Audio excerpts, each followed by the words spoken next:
Welcome to a podcast from the 43rd Annual Conference of the National Center for the Study of Collective Bargaining in Higher Education and the Professions at Hunter College. The conference took place on April 3rd, 4th, and 5th of 2016 at the CUNY Graduate Center in New York City. Hi, it's a great turnout, and I'm Jim Castagnera, and I'm moderating. I'm the Associate Provost and Legal Counsel for Academic Affairs at Rider University. We're in Princeton and right outside of Trenton, New Jersey, and I'm on the board of the National Center and an associate editor of our journal. So I'm very pleased to be here for this panel on graduate assistance, unionization, and negotiations. Our speakers today are well representative from the public sector. I will make a couple of comments initially here, maybe on the private sector. But we've got Michael Eagen, who is director of UConn's Office of Faculty and Staff Labor Relations. He's also counsel for labor and employment in the General Counsel's office. And as I understand it, Mike also teaches labor law and employment law from time to time as an adjunct faculty member. Joining him in talking about UConn's recent experience with the GA union is Ken Lang from the United Auto Workers Region 9A. He's the international representative for Region 9A. From what I could learn, he started out as an organizer with the UAW some 10 or 11 years ago, and he was the lead organizer and the chief negotiator for the GA employee union local 6950 at UConn, which I believe represents about 2,200 GAs and TAs at UConn. So they are going to be talking about the experience from the perspective of a fairly recent experience in organizing and collective bargaining in the context of graduate and teaching assistants. And then anchoring our presentation is Ray Haines, who I've known, well, we have stories about one another, but we're not going to tell them today, but we've known each other a very long time. And Ray is the associate... None resulted in indictments. I think all the statutes have run by now. Associate Vice Chancellor for Employee Relations for the SUNY system, and he supervises SUNY's employee relations. He started with SUNY back in 1976 as an intern in the Governor's Office of Employee Relations. He is also a talented trainer and teacher who most recently was an instructor in SUNY's 7-day Employee Relations Institute. So I think we've got three really terrific panelists for you today. Some things I'm supposed to tell you. One is, as you know, turn off your phones and your devices. Secondly, this session, as you can see, is being recorded. So the National Center may use this for a webcast or a podcast in future times.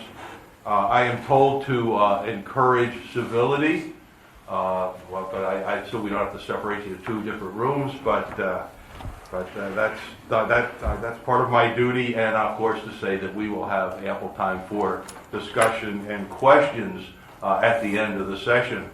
Let me just open with a few remarks of my own, since we don't have anyone else from the private sector here today.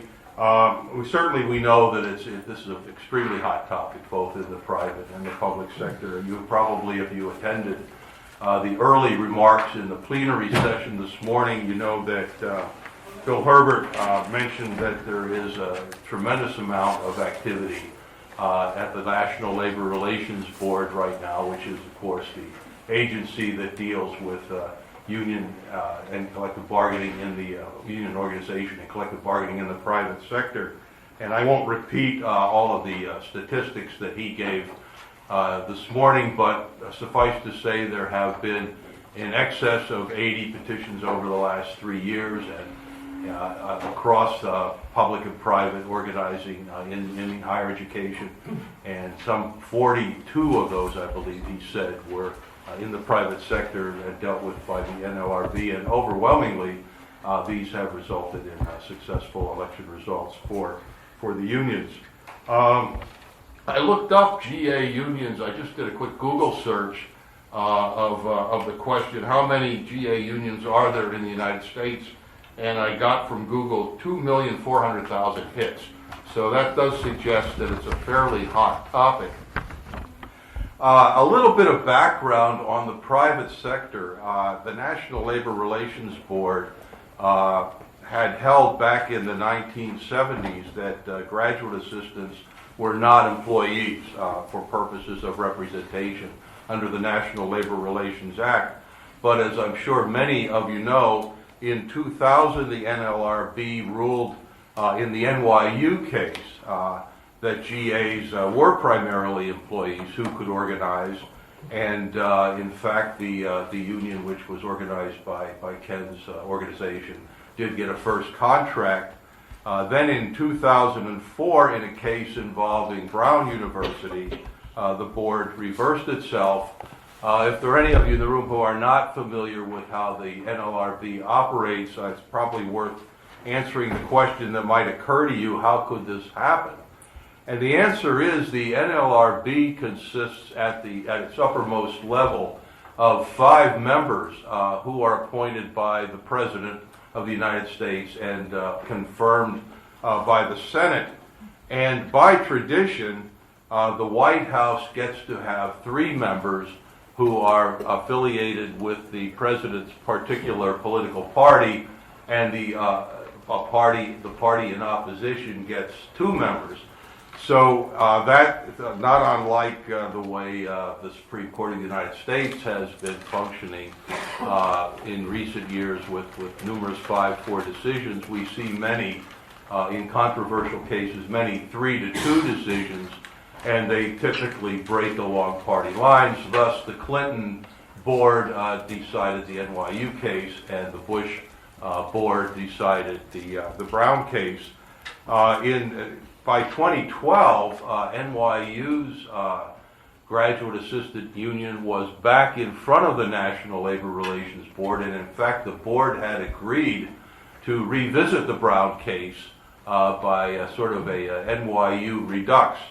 And that would have happened presumably, except that in 2013 NYU decided to voluntarily recognize the union once again and sit down and negotiate a new contract. So there are some cases, I believe Columbia University being one of them, that are currently pending with the NLRB that will have an occasion to revisit Brown. But in the meantime, that's the state of affairs under the federal law. If you're interested in information about graduate assistant labor organizations or units, there's a website that you may or may not know about. It's called the Coalition of Graduate Employee Unions. It is thecgeu.org, and they currently list 32 institutions with GA unions, and they have a wealth of material there, including URLs, links to websites, and various other resources that are available. So that's a good resource if you want to do some further looking into the state of affairs on this topic beyond the specific case studies that we're going to be dealing with here. In the public sector, as I'm sure all of you know, it's a matter of state labor law, and so we have some states where collective bargaining simply is not available to public employees, and other states where graduate assistants are not recognized by law as being employees. So those are kind of the threshold questions. Are you in a state in which public employees have collective bargaining rights at all? And then if the answer is yes, does the law and does the state agency, do they recognize graduate assistants and teaching assistants as primarily employees? So with those comments, I'm going to turn it over to Mike Eagen to begin our presentation. With slight apology, we couldn't quite figure out how to make the slides work, but I think Michael will be eloquent without the assistance of PowerPoint. Thanks for that comment, Jim. I hope that I can deliver. We're at the University of Connecticut, mostly known as UConn.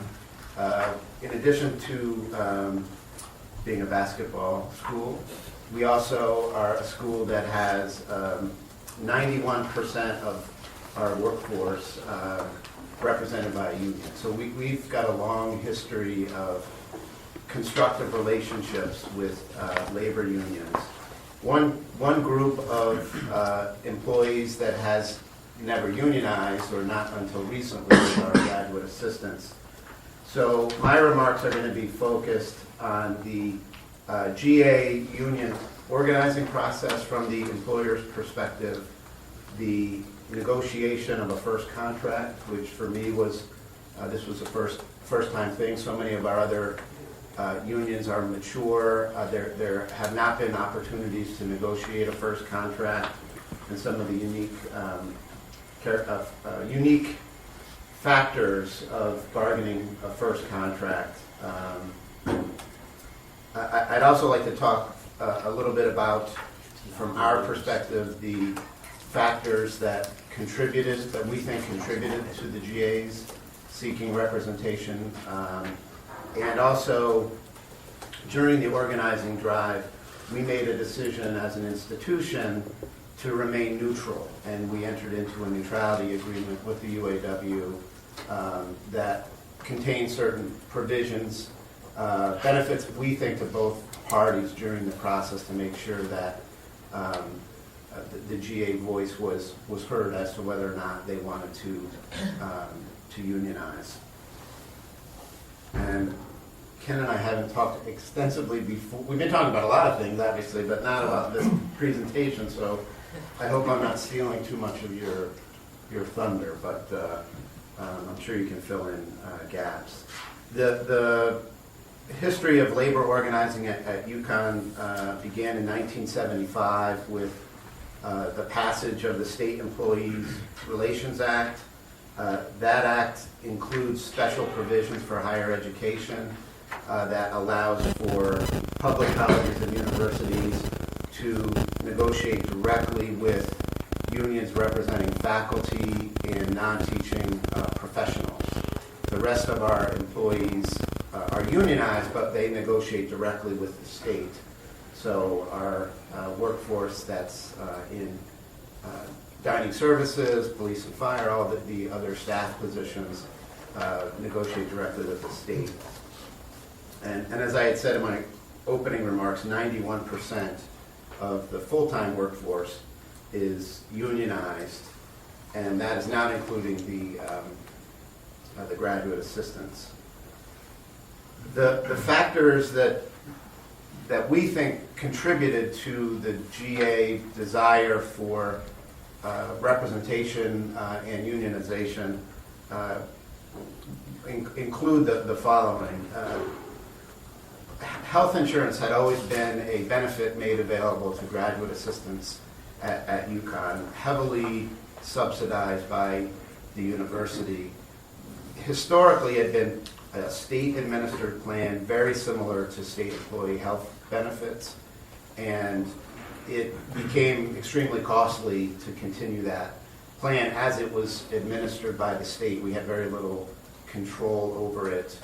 The GA's experience rating was merged into, mostly, I can't say this definitively, but mostly older workers, and so their costs were, I think, and we think, inflated as a consequence of being included in that plan. The university elected to move the GAs from that state employer-sponsored plan to a student health plan, similar to what undergraduate students are offered and it had a little, we called it the student plan plus. There were some extra benefits to try to mirror what was enjoyed in the employee plan.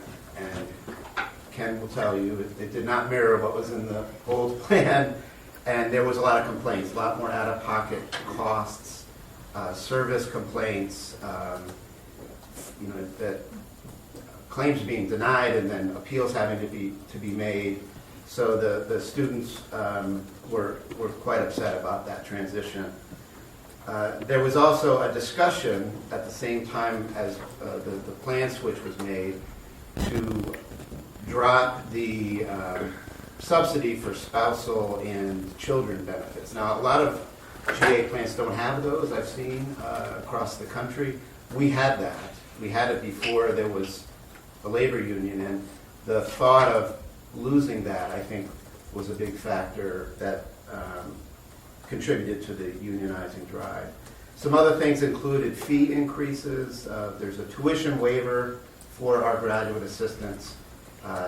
The fees that we charge, however, are not waived, and the fees were going up disproportionately to tuition, and a lot of the fees were charged for things that graduate students in general don't necessarily enjoy and access. So that created some angst among our GA population. This was known certainly to me and to my office that some of these university decisions were causing concern among the GA population.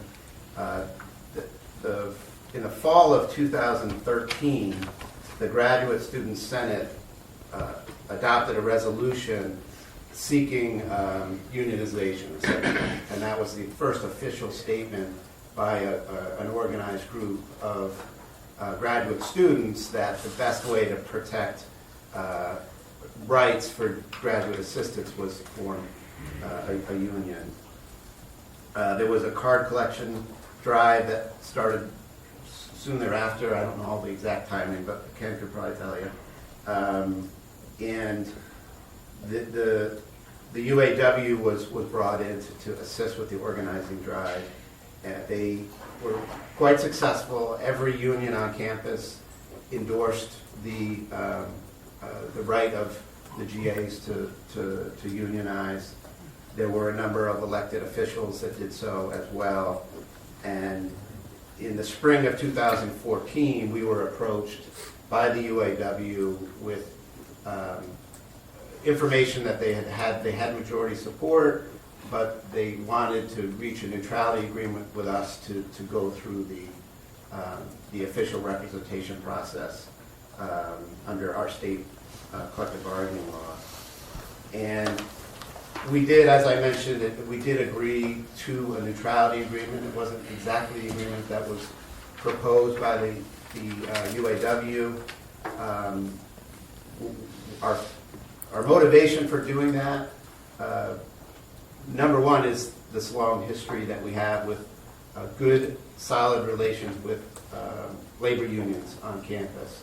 There was a desire to essentially remain neutral and agnostic to this process. There were some questions raised, as they are throughout the nation, about the status of GAs as employees. Our state Labor Relations Board has never ruled on that issue. There were a couple of efforts to seek legislation amending our bargaining laws to specifically state that GAs were employees that were not successful. So I wouldn't say they weren't successful. They never got anywhere. There wasn't a lobbying effort on the part of higher education to resist that legislation. It never happened. We anticipated that either that legislation would happen, or if not, the Labor Board would interpret the definition of employee broadly, as it has in many other occasions, to include graduate assistants. And then just down the street at NYU, the administration had entered a similar neutrality agreement, so that served sort of as a model for what we were doing with the UAW. And all the neighboring states all have GA unions, UMass, Rhode Island, and SUNY, the state public colleges in those 3 states. So we were sort of an island in that. And the neutrality agreement, for those of you who are interested, it essentially concedes that GAs are employees for purposes of collective bargaining. We took great care, and I think there was significant concern that the negotiations process and a contract would somehow interfere with academic decisions made by our faculty with respect to the quality of the student's work, whether to continue advising a student. Certain other academic judgments might be subject to a third-party appeal process that made some folks uncomfortable. The UAW, I have to say, they never really sought language that would interfere with that. The neutrality agreement has very lengthy protections that they would not seek to bargain over those sorts of subjects. And in this first year of the contract, we've had a number of grievances, but none of which would touch on issues of academic concern. Take it over,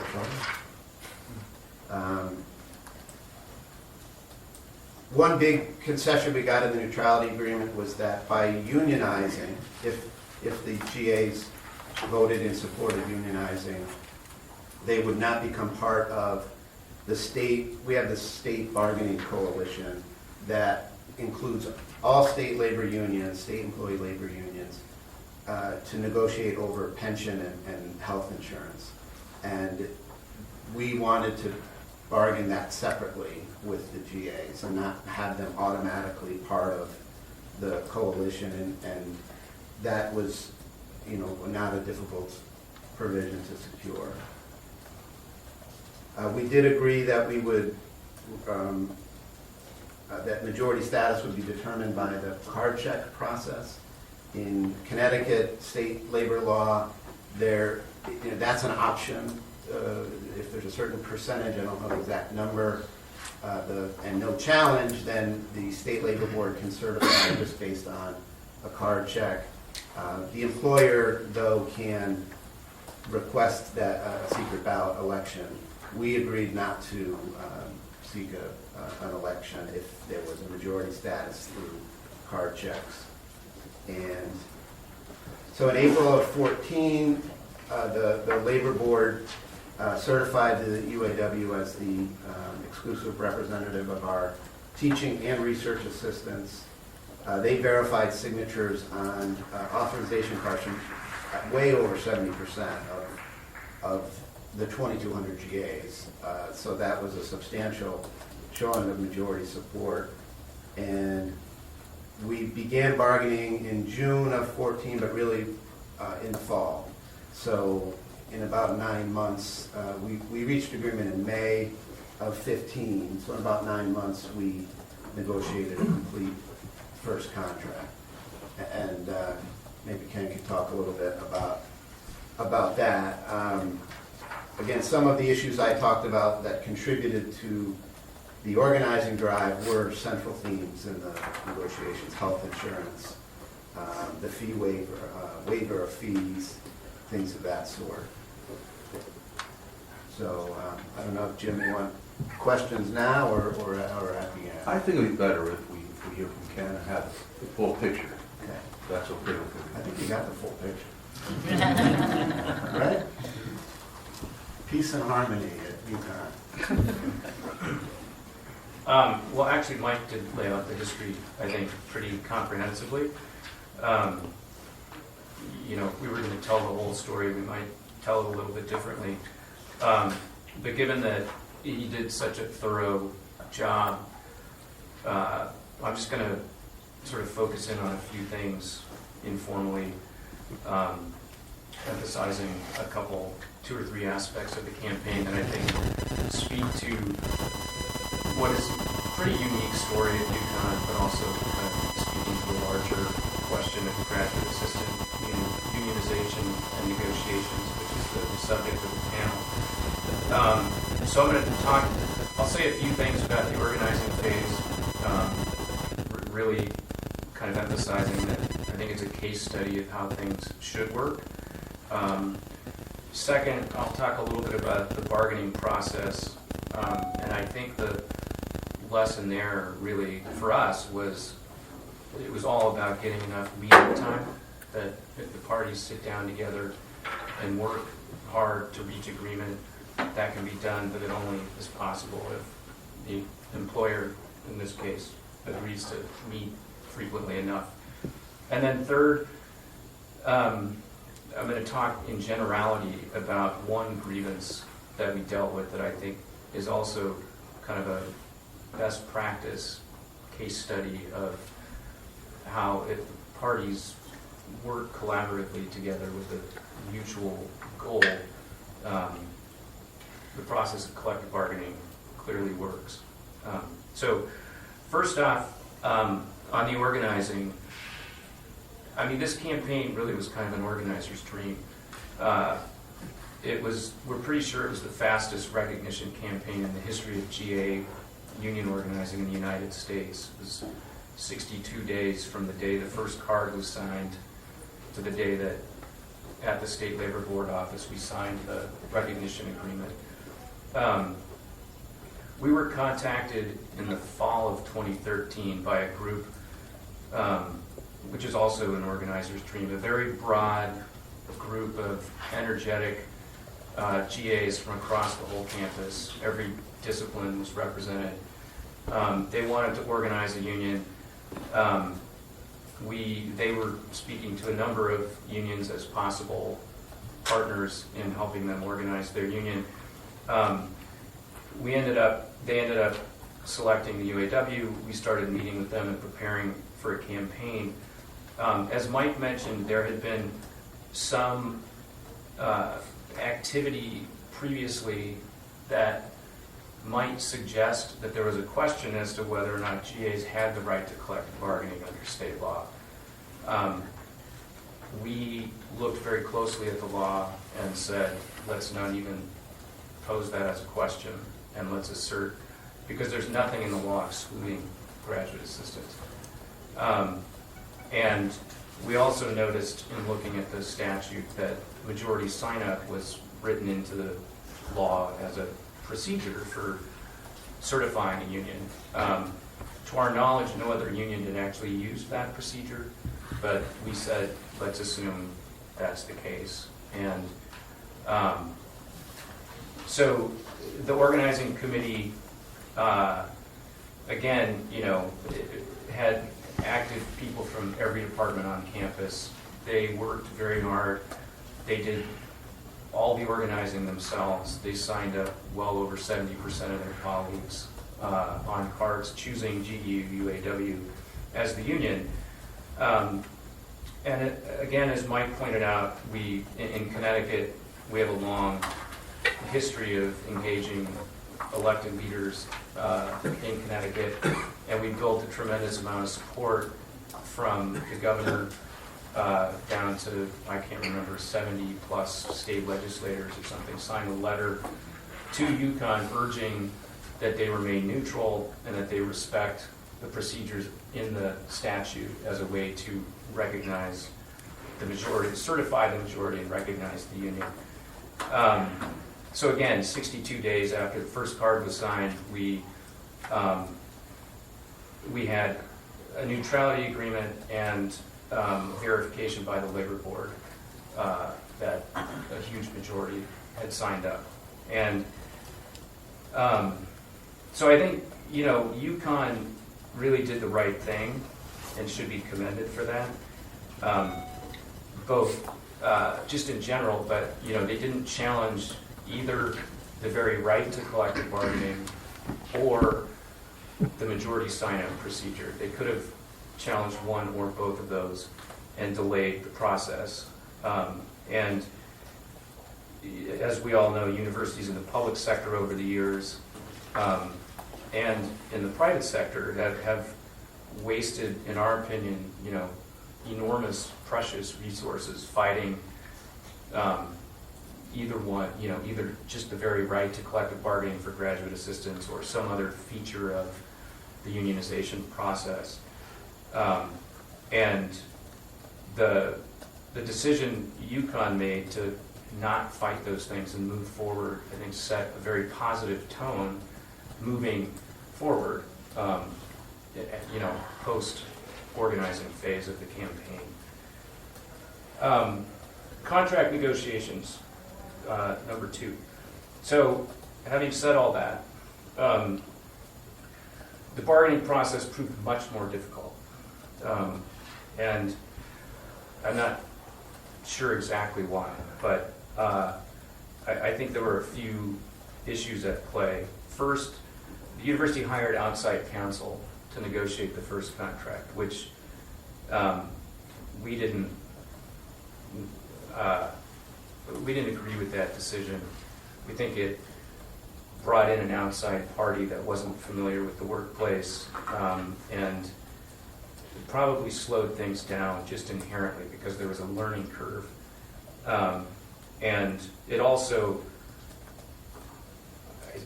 our bargaining committee took that as a kind of a swipe that a law firm was being hired to bargain this contract that, among other things, had a history of union avoidance and other things. And so it didn't send a great message at the beginning of negotiations.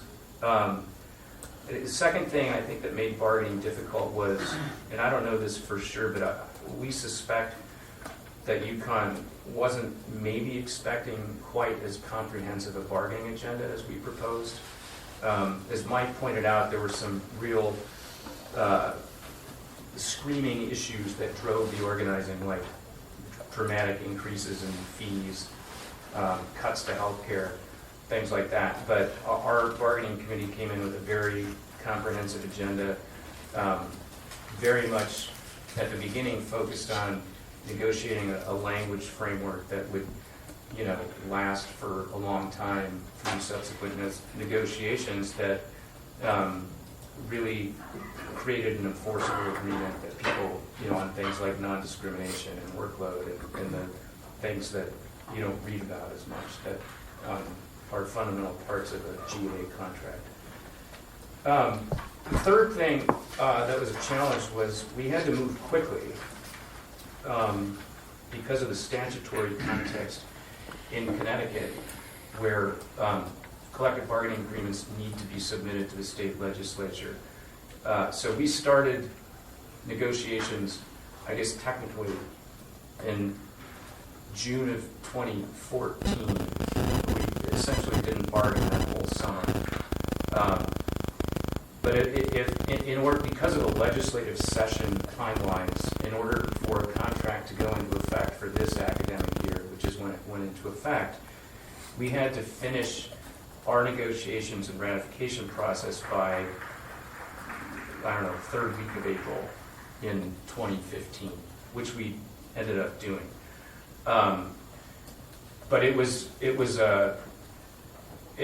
so our contract campaign was really all about getting enough time at the table to be able to reach a full agreement on that timeline.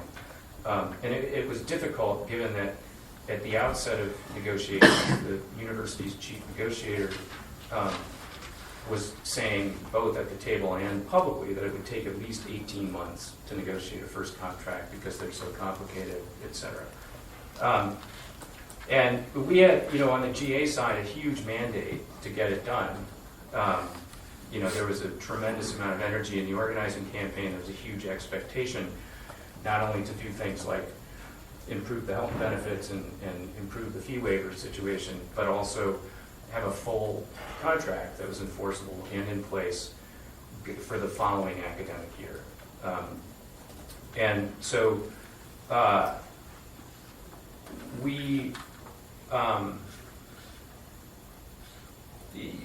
I'm not going to spend a lot of time on the detailed content of bargaining, but it really did come down to meeting time. And we started with a situation where we were meeting 2 to 4 hours at a time, once every other week, maybe. At the beginning, yeah. Yeah, and that was like 24 hours a day. But that was the case. So it was maybe a 4-hour session every other week, from September going into the new year, and our members became increasingly agitated about that because it didn't appear that the university was taking this seriously, and so the contract campaign really was another organizing campaign, which obviously is what most contract campaigns are. But if you count the initial card drive in the span of 1 year, from April 2014 to April 2015, a majority of GAs of the entire bargaining unit participated in 5 different actions that were aimed at moving the process forward. So first, that was the card drive. Second, a majority of the entire workforce filled out bargaining surveys that helped our elected committee determine, what people cared about in the negotiations. In September, as it became clear that the university wasn't willing to meet frequently enough, a majority of GAs signed an open letter to President Herbst that urged the university to meet more frequently and reach agreement in a timely manner. That was delivered to the Board of Trustees meeting. And that, even that open letter really didn't turn the tide in terms of the university agreeing to meet more often. What really turned the tide was a vote we took in December, which another feature of Connecticut state law is in the public sector is strikes are prohibited, but either party can declare impasse and invoke interest arbitration as a way to get a contract. The interest arbitration process is a little off kilter with our constitutional democratic procedures, because if an arbitrator imposes an award, there really is no ratification vote. And we had emphasized throughout the organizing campaign and in the bargaining campaign that GAs would vote to ratify a final agreement. And so in December, or it might have been early January, but because normally you might take a strike authorization vote at that stage of a contract campaign, we decided to have a vote to authorize the bargaining committee to invoke interest arbitration if they felt it was necessary. So that was the 4th majority action. The majority of all GAs voted in favor of giving the bargaining committee the authority to invoke arbitration if they thought that was the only way to get this done.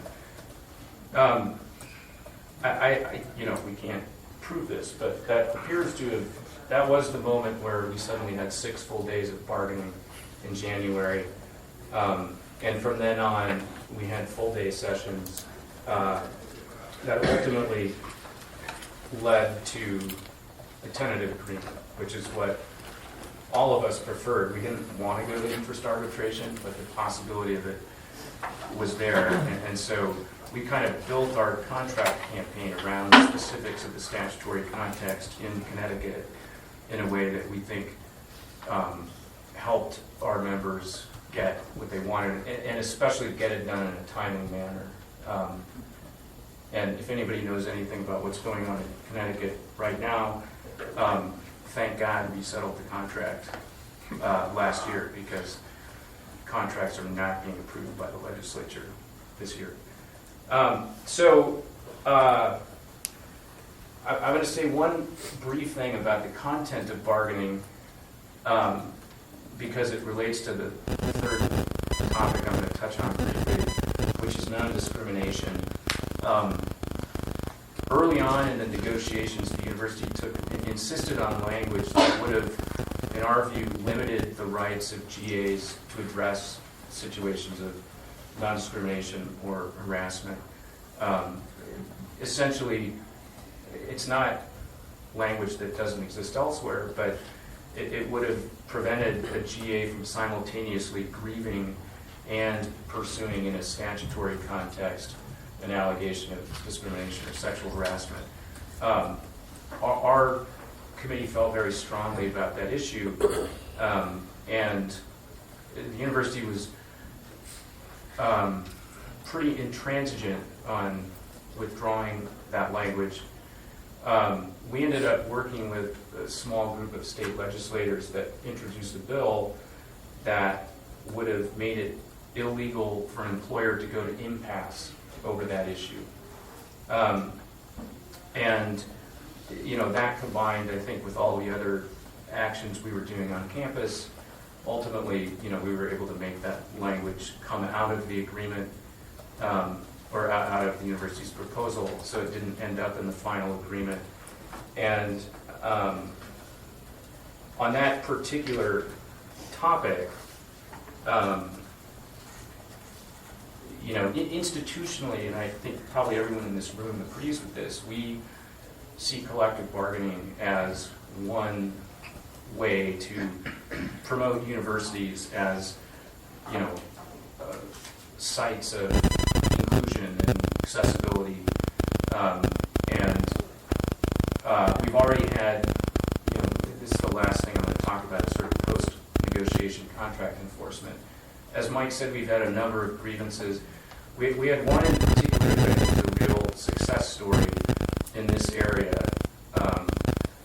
that really shows that if the parties collaborate, this process really does produce a more inclusive and accessible academy.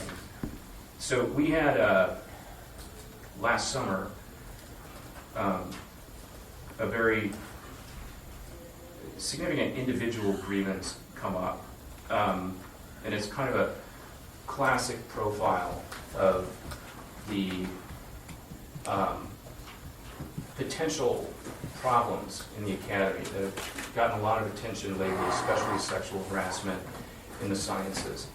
So we had an international graduate student, research assistant, who worked and studied in a science department. And I'm not going to get into the details because we had a long settlement agreement about this. But it's sort of the classic situation where the GA's advisor is also the PI.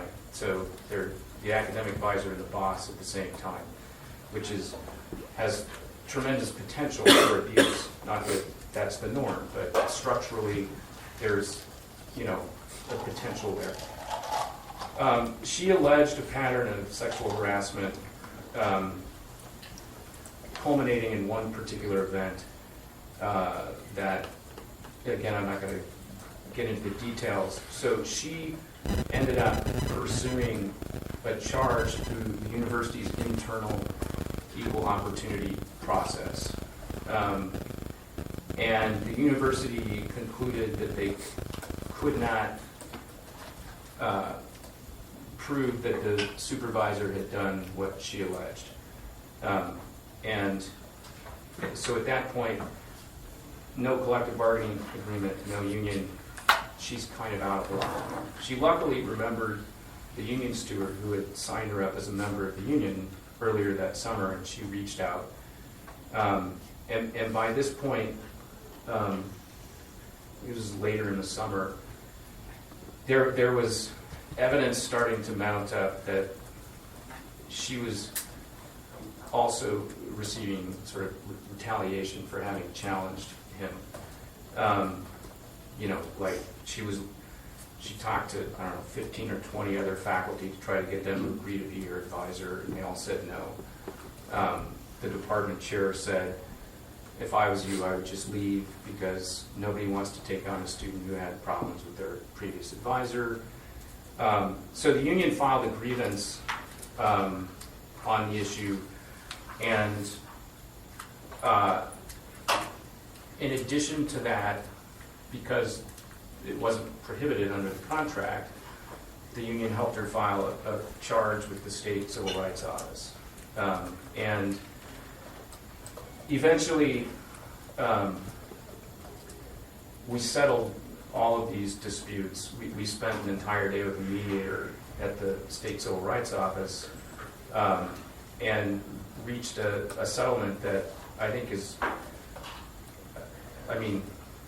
really kind of an incredible result for her. She's very, very happy. The department is happy. The university is happy. And it really, I think it shows one of the reasons that you can't put a price on, that is the reason why graduate assistants shouldn't have unions. This person most likely, without the union, would have left the University of Connecticut, would have left the academy. Maybe she would have gotten into another school. But, because we were able to work collaboratively on this settlement, she's going to stay there, most likely finish her PhD. It's a very, it's a promising young woman scientist who otherwise probably would have been gone. So. Well, thank you, Ken. It's really, I appreciate the insight into the whole organizing effort and so forth from your perspective. It's very helpful. In my notes, it says that Ray will talk about relationship with a graduate assistant union, a more mature relationship that's been meaning a longer one. And maybe some comments on what we've heard about UConn as well. Yeah, I would emphasize longer, and that'll come my observations. And when Jim mentioned that I started in '76, I just want you to know that I began my law career at 11, so I'm really not as old as that implied. He forgot that part. I'm from New York. I don't know how many people in here are familiar with New York, Burb, labor law. Okay, not a lot. New York is kind of the gold standard of public organizing. Its statute is its origins, and the purpose of the labor board is to facilitate organization and to protect activities that occur within that umbrella.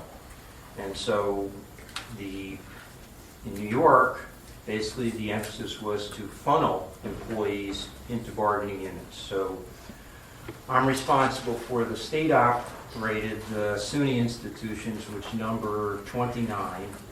We have in total roughly 57,000 employees, and of the 57,000 employees at any given time, only between 1,200 and 1,400 are management.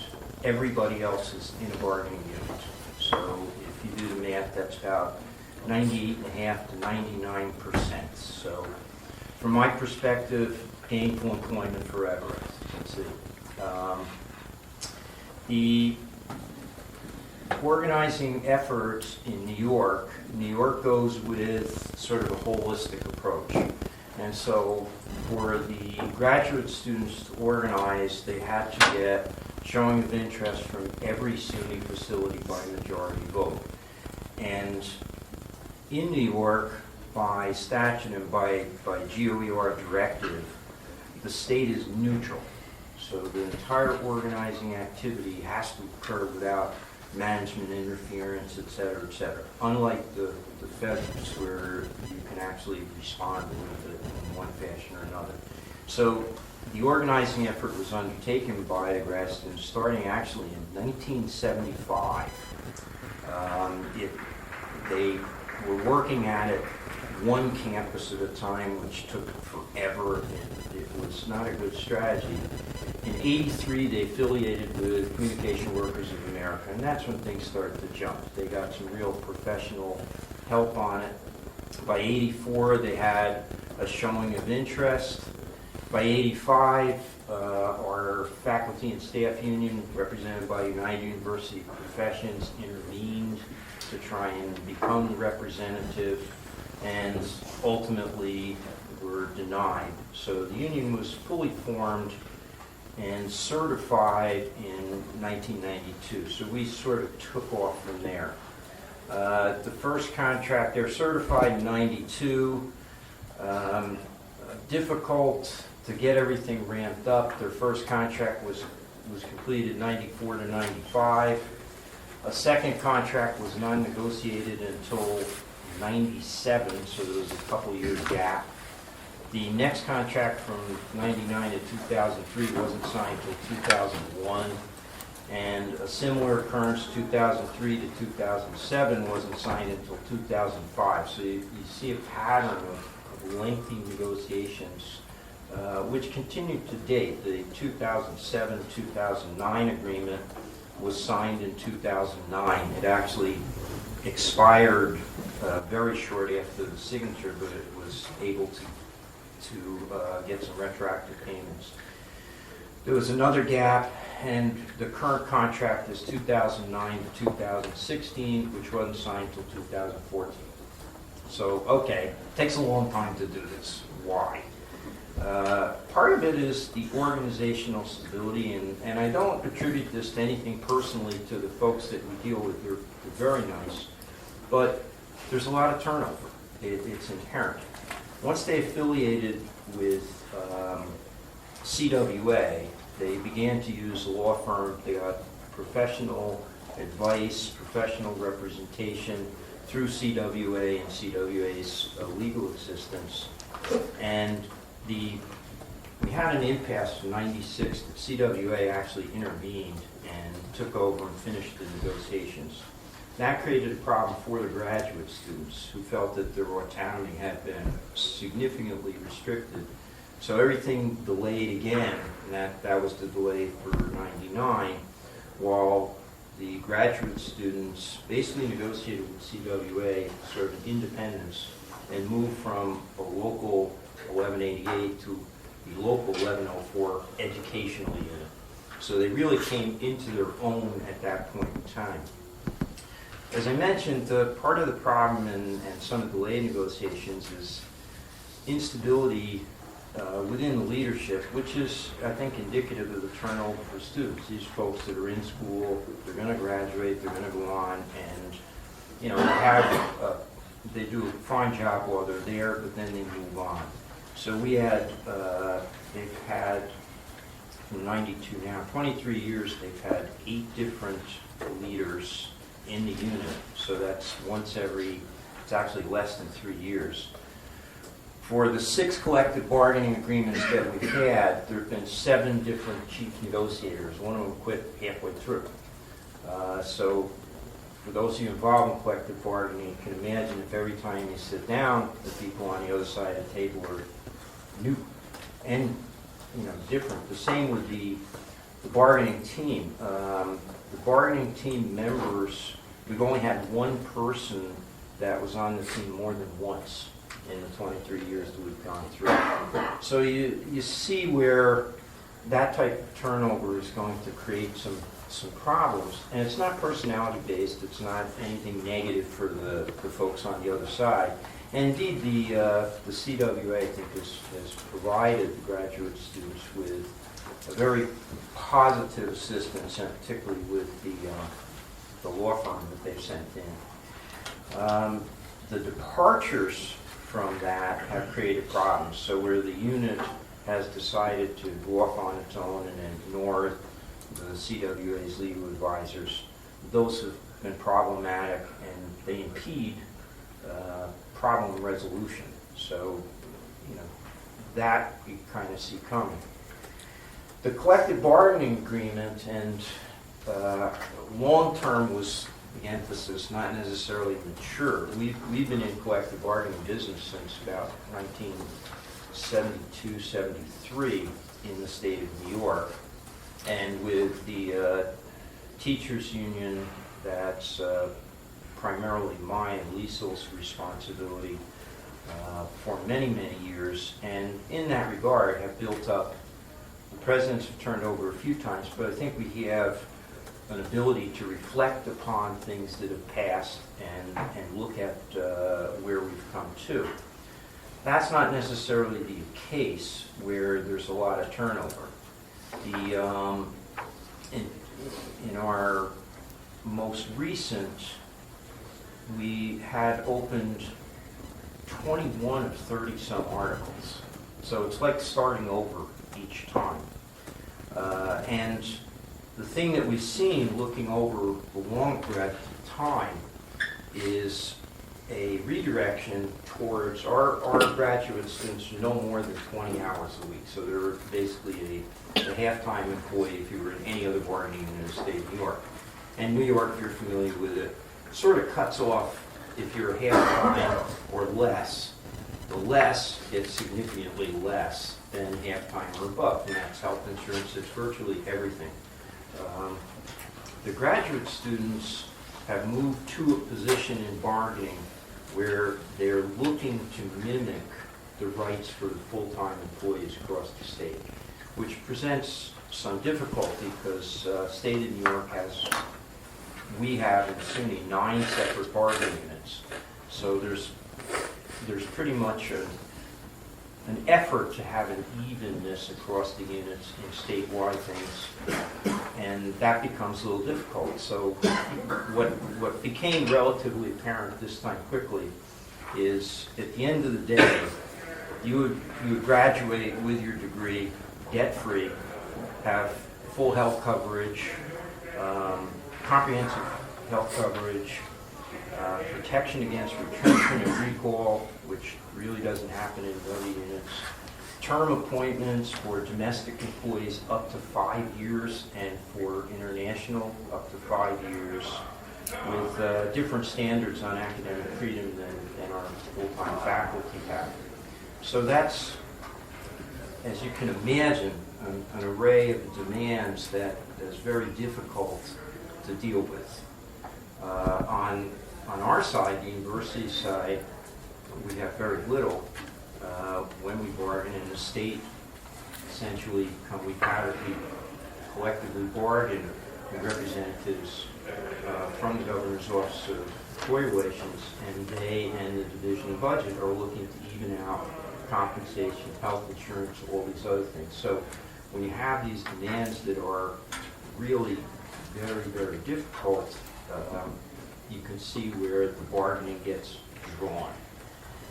And it's not if you were to look at the table, it's not a contentious sort of, nastiness that's there. It's just a very difficult situation when you're presented with that. The other issue over the long haul is that unlike the other unions where over time the consistency of people that we're dealing with across the table creates an ability to compromise.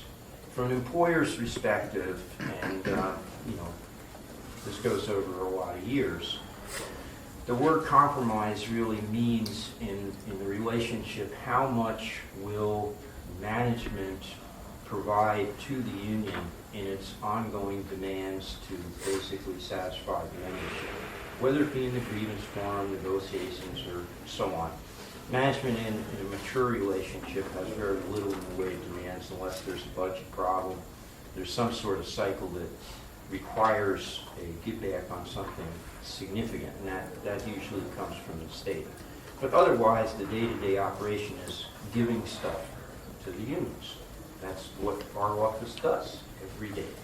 Trying to do so in a way that promotes a good relationship, it resolves issues, everybody walks away happy, and we haven't damaged whatever management rights that the academic side feels it needs to manage the institution. The problem is that when the people change, you don't get that sense of back and forth. So each issue comes anew, even though we're 23 years into it. There's not a sense of balance or depth. If you and I were talking or had something, you'd remember that I did you a favor, or I remember you did me a favor, and we balance out. Not big stuff, it's just life. That doesn't happen when the people keep turning over. And the other problem is with that situation, there comes on the other side an approach which essentially says, I don't really care what the last group said. I get to make the rules new. So yeah, you agreed to that with them, but this is a new day. And for those of you who've been in collective bargaining for a while, you understand that we all have roots, and you don't tear everything up and start over every time. Now that's not to say that we don't have some steadiness. As I mentioned, CWA is a good guiding hand, and its legal advisors have been, I think, very beneficial. And it's when the people inside the unit get really stirred up and decide that they're not going to bother. And so when we talk about all of this, I would say there's probably 4 items that come to mind. One is with the repeated turnover in the leadership, bargaining team members, there's no historical perspective every time we start. So unlike when you come to the table and you've got a union been there before, it's brandy new. We, of course, feel that our obligations that we've agreed to undertake will stay. They don't disappear. You make a contract, you stay with the contract. There is, with the turnover, inexperience, and there doesn't appear to be a baseline of training for the people that are sent into it, and hence our reliance more on CWA and the professional side of it. And again, the problem being that there is not necessarily an agreement to be bound by prior representations or commitments of prior officers or bargaining agreements. So you're always starting new. The biggest challenge we had, and I don't know what you are on it, is in the early years, as I mentioned earlier, we're looking at 29 campuses, 57 or so thousand employees, and our office is staffed by 5 people, trying to get each of the campus administrations to recognize the transition from a pure student status to a student employee status. And just on that, a quick note, the graduate student employee status is engrafted upon the student status. And so the academic side operates separately from the employment side. And so if a person does not make appropriate academic progress towards their degree and they lose their student status, there is no protection. It's over. So all of their rights and obligations, they need to maintain a student status, and that's all done under a whole host of other rules, and we have state ed certification for degrees, et cetera, et cetera, et cetera. So, welcome to New York. A comment and a question. I want to say I agree very much with what Ken said about bringing outside legal counsel to the table. And I think, and I'm speaking now from the management or administrative side, exactly the same experience where we brought outside counsel to the table, and we ourselves were not very pleased with the impact that had on the dynamics. And I'm fascinated as well by, and I guess I should add that that's probably true whenever you're trying to mediate a grievance or some sort of other problem. What I like to do is use outside counsel as a sounding board, but not meet with the union representative or even the individual faculty member with counsel present if I can help it. But on the other side of the coin, I'm kind of fascinated with Ray's comments about the fact that when you have all of this turnover, which one would hopefully expect if you have a decent graduation rate, that your GAs and TAs are going to be moving on. I'd like to hear Ken's comments on how you deal with that from the union perspective in having, and particularly relating that to your comment about wanting to move negotiations along expeditiously, if you would, please. Sure. I mean, I think the description of outside counsel being involved in the CWA side of negotiations, the way we would look at that is the UAW staff are sort of play that role rather than an attorney. And we obviously consult both our own legal department in the UAW, but also when it's contextually relevant to, say, state law. In Connecticut, we consult local counsel. And I think, turnover is a built-in challenge to representing these types of units. But it's really not just specific to GAs. I mean, the economy as a whole now, most people work for 2, 3, 4 years for one employer and then move on. So if collective bargaining is going to survive as a productive institution, unions are going to have to figure out how to deal with that kind of turnover in a way that is not disruptive to the relationship. And I think we certainly been able to do that at UConn so far, although it's early. But the University of Washington, University of California, Cal State, UMass, those are mature, stable collective bargaining relationships. I bet you have some questions. I'm going to ask that you identify yourself and your institution, and then I'll try to summarize the questions so that we have it for the recording. Yes, sir. Good morning. Thank you for your comments. My name is Harris Freeman. I'm from Western New England University Law School and the UMass Labor Center. I'm going to be moderating the panel this afternoon on ground redux, so if you want more of this, come this afternoon. There'll be more discussion.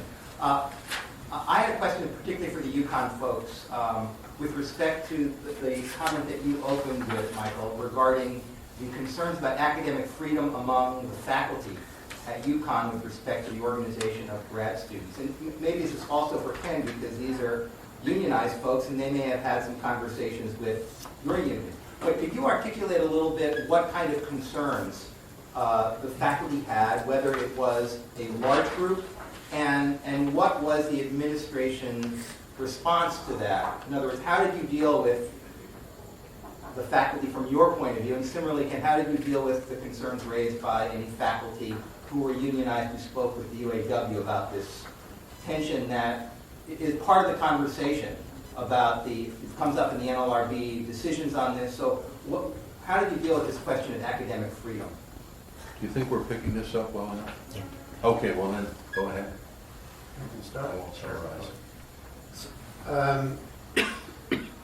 First of all, the issue really was raised, it's been raised many times before we had a GA union, where there was a conflict between a major advisor and a graduate assistant, and the faculty member chose to simply withdraw as advisor, and in many ways this is a horrible word, but the orphan graduate student it's very challenging to find another advisor.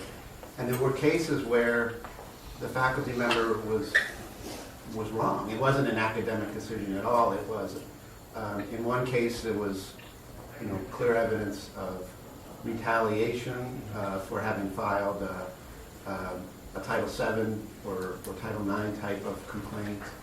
And from my vantage point, it's very challenging to try to address those issues. In some ways, the union contract makes it a little bit easier because you've got a third-party advocate for the GA that knows the rules and the law in some cases.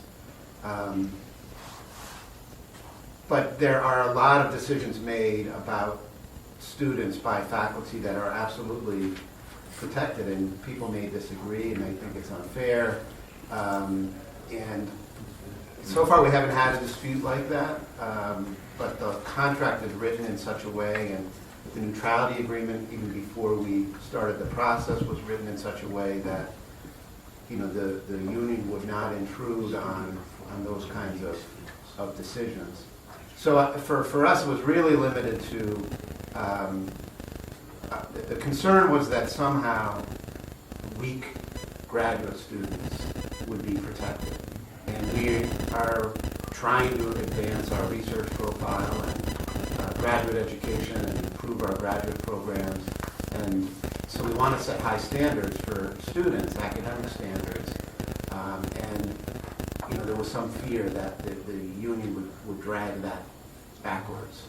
I don't think it happened. Time will tell. I don't think that. I mean, I don't really have anything to add to that. I mean, the agreement does sort of clarify academic versus employment in a way that I think Mike is probably right. It's probably clearer than it used to be. That doesn't mean we might not have a dispute that is hard to resolve at some point that borders on that area. In terms of the fact of the union, I think we have a positive relationship, a mutually supportive relationship that I assume will continue. We, New York, by and large, most employees, after a relatively brief amount of time, whether it's the blue-collar units or our educational unit, get tenure or permanent appointment. So the workforce is very, very stable outside of this group. And this group is basically there to get an education and lead. Our office runs interference and deals with complaints that come to us through the CWA representatives. And the challenge that we find, because we will go back to campus administration, remember we're dealing with, the way SUNY is set up, each campus is a separate payroll agency, and each president is a separate appointing authority. So they're kind of little fiefdoms until you get to continuing permanent appointment. There's Chancellor, budgeting, Chancellor, et cetera, et cetera. So when we come back to deal with a problem on behalf of the graduate students, we're looking at campus administration, which is really operating a single campus and responsible for all aspects of that operation. When the administrative folks start working their way down into the departments, one of the issues that comes up is how much are they willing to push the faculty on their own or have us intercede. And the logic is rather simple. The faculty are tenured. They're there. The students hopefully will graduate. So is the dean going to jam a faculty member that's there forever, a department chair that's there, et cetera, et cetera? We've had, I think, a great deal of success, and people have been cooperative, but more so in recent years. I mean, it's been, after 23 years, a lot of them sort of got it that these are employees for a long time to come. But that's been a significant challenge that we've worked our way largely through, but it still pops up.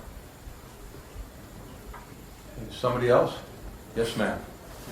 Donna Marundi from Yukon Medical Center, UHB. I'm a little concerned when you say that one of the initiating factors to getting the graduates together was the health care. And yet you were very clear about the fact that you didn't want them to become part of CBAC or part of the process of the state health care plan. Can you explain that? Yeah, it's a lot more expensive to be in the CBAC, and it has a pension that goes with it. It's an all or nothing kind of agreement. So the idea of having graduate assistants that have a 5 or maybe 6 year duration, paying into a pension plan and us having to fund their potential pension when they're never going to vest it just didn't make sense. It's not the right kind of setup for this employee population. And the UAW and CBAC agreed with that, so that was part of the neutrality agreement. Well, yeah, we didn't have a mandate from the members to become part of CBAC. All the agreement does is says the agreement does not inherently mean GAs are part of CBAC. So, I'm not saying this will happen, but like if there was a huge mandate for that in the future, we might have to look at that. But that was what was agreed on, was that by signing this recognition and neutrality agreement, both sides are acknowledging that the agreement itself does not mean GAs are now part of CBAC. Yes, sir. Carl Levine, Levy Ratner, where I represent faculty unions done some legal work. I worked on the original NYU TA case, and I'm doing some legal work now for the unit there. I just wanted to briefly address your opening comments and give you a couple of what I would consider labor side corrections on your take on it, so we all do respect. Always welcome. The initial case in the 70s, which involved, I think, 3 or 4, maybe 6 employees, Leland Stanford, the unions have never felt that was anything other than a fact-driven case. There was never any statement, in our view, that completely excluded graduate employees. The other thing I want to say is, like society generally over the last few decades, things have become increasingly polarized. So I just wanted to point out that the original NYU decision was actually a unanimous 3-0 decision. It may have been under the Clinton administration, but the Republican actually voted for the right of graduate employees to unionize. And it wasn't until the Bush board under the Brown decision that it became polarized with the Republicans voting on one side. Yeah, we're under PERB, Taylor Law. I think he was I directing was his comments addressing the to me. initial comments. Oh, that were made okay. I about- feel better. So Criticize it's a little off topic. that. You Not a know, problem. this afternoon, so I apologize, but there, I just wanted to. Let me get out of add line of this sight. There you go. Okay. Was there also a question? No question. Back there? Debbie Hartman, University of Hawaii, Professional Assembly. That's a long drive. Yeah, the ocean was the hardest part of the ride. Have to admit, it was bumpy. We represent the fact. And literally tonight, I will be writing testimony before our legislature in support of graduate assistants becoming unionized. And so this is before our legislature right now.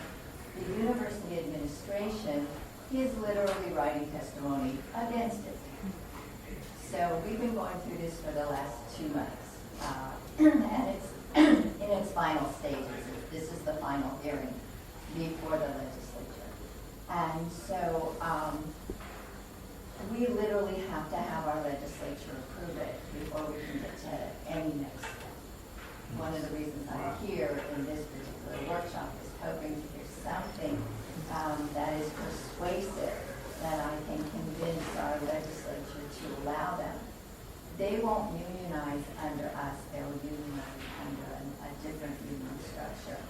But is there anything that you think, besides what you've said, because I could take it to our legislature, that is something convincing? I love the fact that you could keep a neutrality aspect to this in some ways, but our graduate students have been trying to do this for several years and have not been successful always.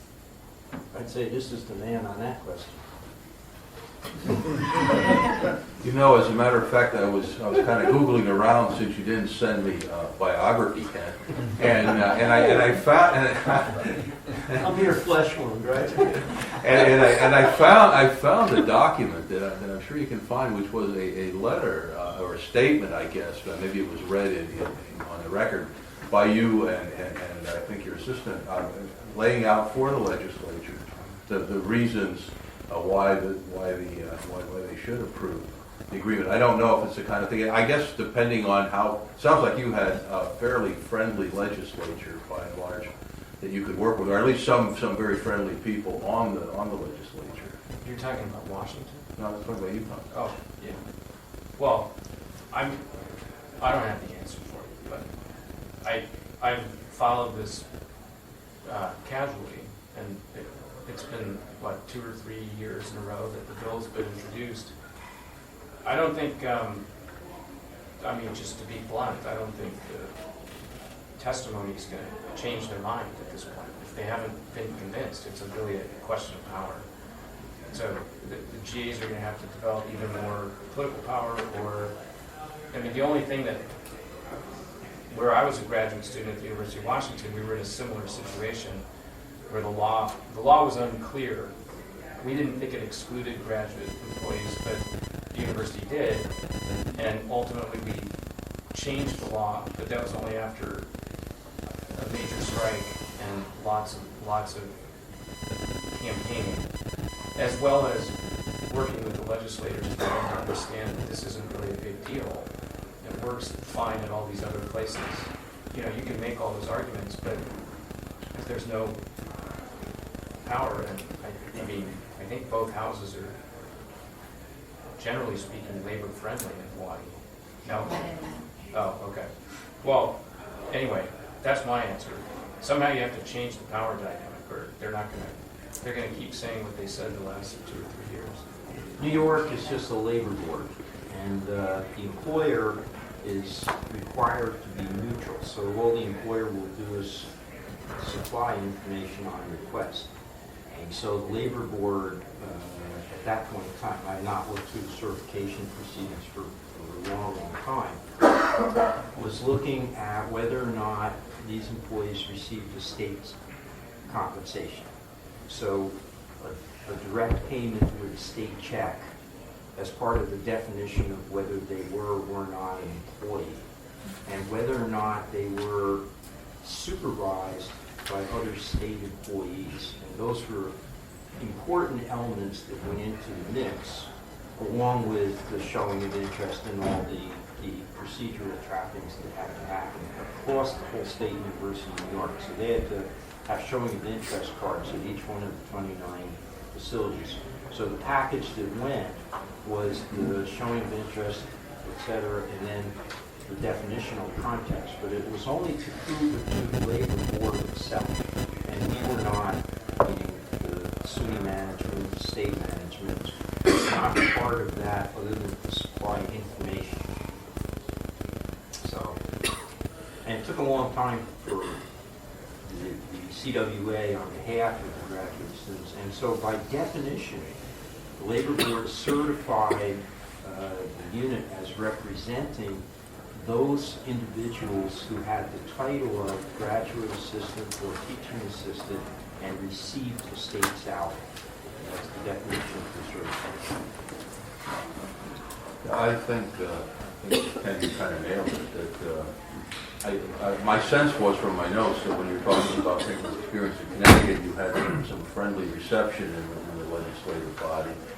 Obviously in Washington it was a different story. And I think we tend to try to couch these discussions at these sessions in the sense of collaboration and the value of collaboration. And I certainly believe in collaboration wherever possible. But I think we don't like to put out on the table so often what he just said, which is that in the final analysis, power is a major, often the decisive component. In fact, if you read the history of it, I know throw a little history of my own out here now. In the 30s, I think Congress, the legislative history indicates that collective bargaining was expected to be a process that included some friction. It was not expected that it was going to be all making nice at the table, but that the power on an even playing field was going to be a significant component of that process. And I think that's absolutely right. If you don't have a friendly legislature or labor board or whatever it is, then I think power comes to the forefront very quickly. Yes, absolutely. Just to add one thing to that, I don't know what's like the details of what kind of organizing is going on, but the thing that, if you're talking about Connecticut and UConn's decision to do the right thing, or UW as a different example, the starting point in both of those cases was the GAs were organized already, okay, and that was that's the real tipper in terms of power. So, you know, the UConn campaign was kind of a perfect storm on this. We had a highly mobilized, highly organized workforce. We, very early in the campaign, started reaching out and building the political relationships that were going to help. But at the point where we went public and went to the university, I think we had a tremendous amount of power that came from numerous sources. But it all, foundationally, it came from the fact that the GAs themselves were highly organized and very strongly organized, all across campus. And all the GAs are Right, well, that's a They're difference. the weakest link in all of it. I think we have time for one more. Yes, sir. Jerry Rothman from City University, New York Office for Labor Relations. How did UConn work with the UAW to reconcile the health insurance issue, since there was that seemed to be one of the precipitating issues leading to the organization? The short answer is more education and information to both sides. I think the UAW is far ahead of us as to what a standalone plan for just GAs would cost. And we were getting consultants and getting confusing information about that same plan. We ultimately went into a state-sponsored employee health plan that's offered to municipalities that pre-existed, and they quoted us based on our own experience. We had some experience data from the student plan, and once we saw the numbers and we got a hard quote from our state comptroller's office, it kind of was easy after that. It wasn't that much more money than what we were spending on the student plan. That's basically how we reasoned on that. Yeah, we were trying to be creative in terms of problem solving and the bargaining process. And another unique feature of Connecticut is that the state employee benefit plan, the health plan that GAs used to be on, has what they call a partnership plan. It's the exact same plan design, but as Mike said, statutorily it's been historically offered to municipal workers so they can bargain into that plan. And we worked with the comptroller's office to get them to agree that it would be okay for GAs also to be part of that plan. So essentially, what we ended up negotiating is that GAs are now back on the same plan design they would have had 10, 12 years ago had they never been kicked off the state employee plan. Even though, and that's still consistent with our agreement that the neutrality agreement doesn't mean we're part of CBAC, but GAs have the same health benefits as state employees, which is a dramatic improvement. There's no more co-insurance, for example. There's a huge difference in benefits. Okay, I think I have only two more obligations as your host here. And one is to remind you to fill out your evaluation forms, please, and the other is to thank our presenter.